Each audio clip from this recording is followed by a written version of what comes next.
శని అంటే చాలా మంది భయపడిపోతారు. ముఖ్యంగా అర్ధాష్టమ శని గురించి చాలా మంది కంగారు పడుతుంటారు. జాతకంలో 4వ ఇంట్లో శని ఉన్నప్పుడు అర్ధాష్టమ శని అని అంటారు. ఇది 2.5 ఏళ్లు ఉంటుంది. అర్ధాష్టమ శని వల్ల కొన్ని ఇబ్బందులు వచ్చే అవకాశం ఉంటుంది.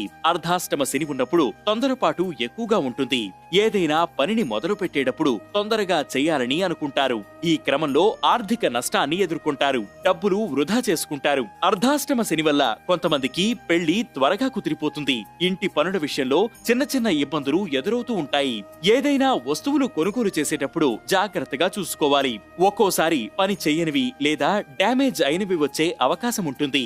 విద్యా సంబంధిత విషయాలని కొంచెం అశ్రద్ధ చేయడం వంటివి జరుగుతాయి. అర్ధాష్టమ శని ఉన్నవారు చేసే పనిలో ఆటంకాలు కలగకుండా ఉండడానికి ముందు శని భగవానుణ్ణి తలుచుకుని నమస్కారం చేసుకుని ఆ తర్వాత పని మొదలు పెట్టడం మంచిది. ఓం నమో భగవతే కూర్మనాథాయ అనే మంత్రాన్ని చదువుకోవడం వలన శని ప్రభావం వల్ల వచ్చే ఇబ్బందులు తగ్గుతాయి. 3, 11, 21 ఇలా మీకు నచ్చినన్ని సార్లు సమయాన్ని బట్టి చదువుకోవచ్చు. ప్రస్తుతం ధనస్సు రాశి వారికి మాత్రమే అర్ధాష్టమ శని ఉంది.